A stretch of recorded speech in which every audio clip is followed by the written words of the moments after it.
Hi, folks. I am going to take another video that is in the realm of things that you don't talk about in polite society. So I did one on religion and I did one on sex, and today I'm going to do one on politics. And I'm not talking about current politics necessarily. I will talk about some, but I'm talking about politics in general. And there was a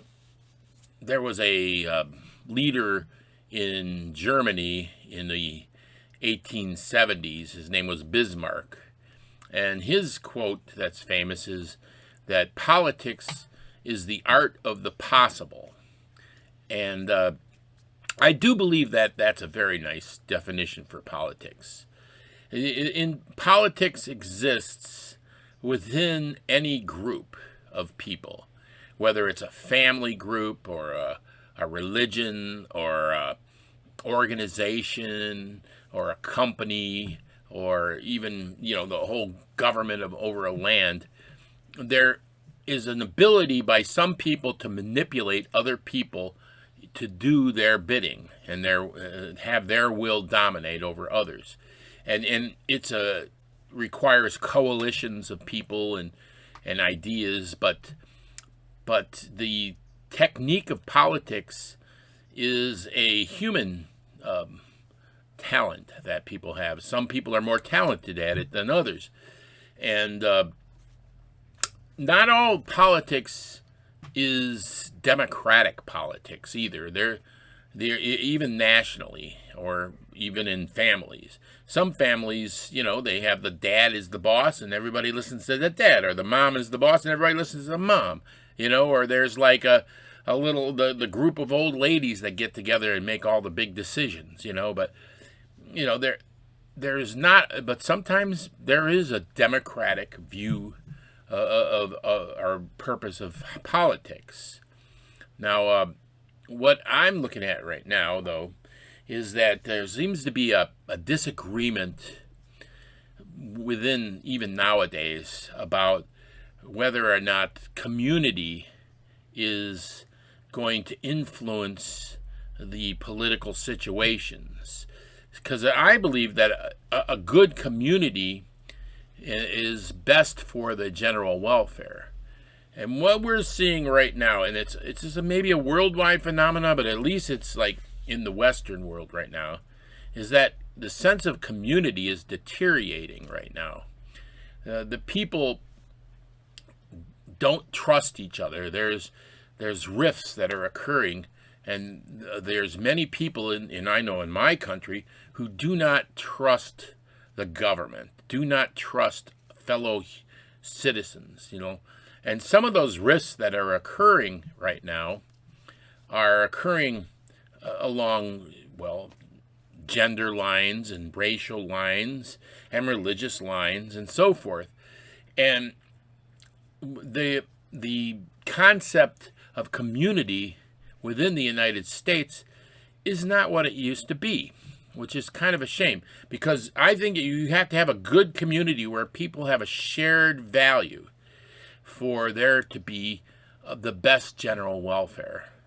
Otherwise, what happens is we end up with oppression and violence if there's not a good community and there's not a good sense of general welfare. If we don't all agree upon certain values, then there will be rifts that occur along those value differences. So that's something that I believe has to be corrected. I hope will be corrected. And what we're dealing with right now is, I think, this internet, this massive democratization, believe it or not, of the media. We used to have 3 networks, and now we have like 1,000 different media sources. There used to be a local newspapers and a few national newspapers, but beyond that, there was not very much. Now you can get on to many radio stations and internet blogs and so forth and so on, where there are many different more varied opinions than there ever has been.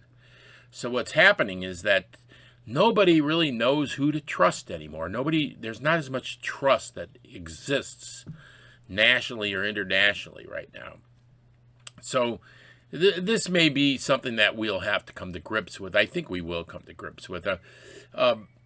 But I believe that, the American system, I think is a good system. That's my opinion. The old American, maybe I'm just it could be that I'm just a conservative old fuddy-duddy who thinks the old school is the best way to go.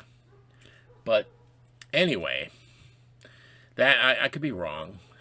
But what I believe is that the things that this says in the Declaration of Independence, that all men are endowed by their Creator with certain inalienable rights, and among these are life, liberty, and the pursuit of happiness. Or, as Abraham Lincoln said, all men are created equal. Or, it says in the Constitution, that we should have equal rights under the law. I mean, it's something that we believed in the United States.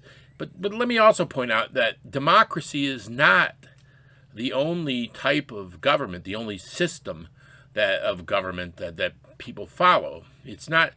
Democracy is not a government. It's an ideological system that believes that people should be equal under the law. But China has never had democracy. Russia, I don't think, has very little democracy ever in its history. And those are like half the population of the world has never had democracy. And most of the world's history there has not been democracy. So this is still a relatively rare thing. And in the United States, we don't have like an extremely complete democracy. Switzerland has, I think, a more direct democracy than we do, but there seems to be different types of power groups that have grown up in the United States due to the capitalist system. And I'm not knocking capitalism, but capitalism does lead to a value system that's every man for himself value system. So that I want as much money as I can get. I want as much possessions as I can get for me, and I don't care about what other people do. Well, that's, something that I guess people call common sense or shrewdness, but it's also a lack of community. And it's my opinion that a strong community leads to a greater general welfare. I mean, that's my opinion. And that doesn't just exist under democracies either, but it could exist under democracies. So there's where I'm at. I think we need some shared values, because that seems to be deteriorating in our country and in maybe all the Western societies. We're not having shared values. We're having rifts based on racial or religious or economic or different belief systems. And we need to have some more shared values like we used to have. And I believe that brings about greater community, and that brings about greater welfare, general welfare. So here's two ideas that I've had about this. One is it has to do with taxation. Taxation, I think, is a measurement of how the community thinks of itself. And there's been a revolution against tax. When you think about the 70s, the 50s, and the 60s, and into the 70s, there was a much higher tax rate on the wealthy than there is today. And somewhere in the 80s and the 90s, there was a revolution to stop taxation as much as possible, especially on wealthy people. Now, I personally don't understand that. I mean, you can maybe have a good argument in favor of it. Those are the job creators. Those are the industrious people, so we need to reward the industrious people, they say. Well, I don't believe that rich people work any harder than poor people, to be honest with you, but that's my opinion. But I do believe that we need to consider a tax rate that promotes the general welfare.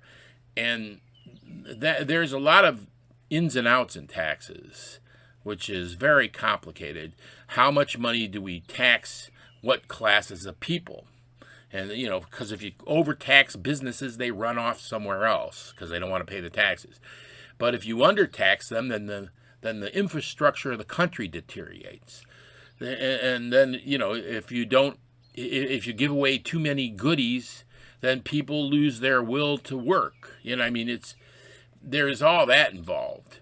So there has to be some sort of what I think is this can be done through market research and a computer algorithm, so that the market research could be done so that we find out what the gross national product is, the trade deficits, how many people are living in poverty, what kind of wages, and so forth, and the cost of helping people in that situation, along with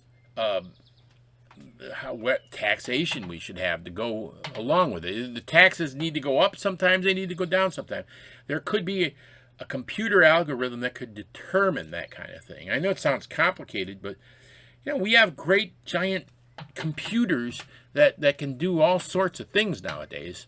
Now, I know people don't mistrust this, but I think another direction we can go in is we need to have maybe a constitutional convention.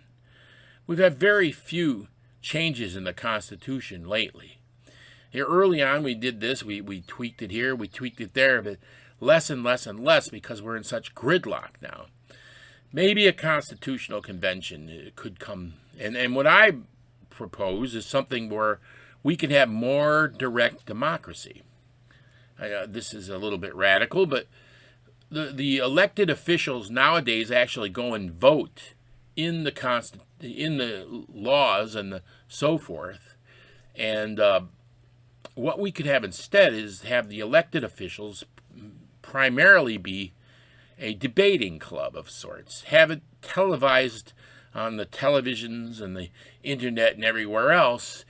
And everybody who watches it, there could be a certain standard for who's weighted as far as what they know about current events and so forth. And then, everybody gets to vote, but some people have a more weighted vote depending upon how well informed they are about the current events. And also there can be like that multiple choice voting as well.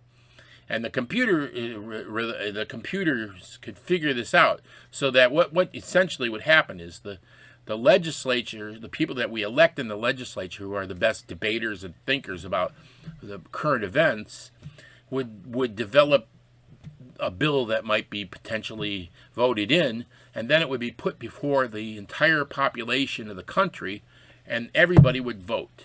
You log in with your social security number or whatever, your retina scan, and you can vote right at home, and that way everybody gets to determine democratically, and then all the new laws that come along. And I know what people are thinking, you got to protect the minority. There's a protection of minorities, because if the majority of people decide we don't like people with that color skin, for example, or that nationality, we can just vote them out if we have a majority, because they're only a small percentage. Well, there needs to be equal protection of minorities as well.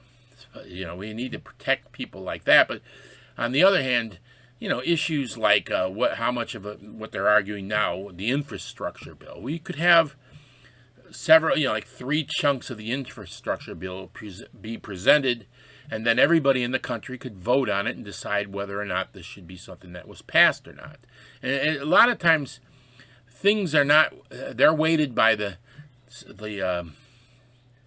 capitalists who have giant lobbies on K Street in Washington, and they schmooze the legislators much more than the average person has any ability to, and who's benefiting in the long run? See, I just believe that that's the time that's the direction we ought to go, and we need to move toward more direct democracy.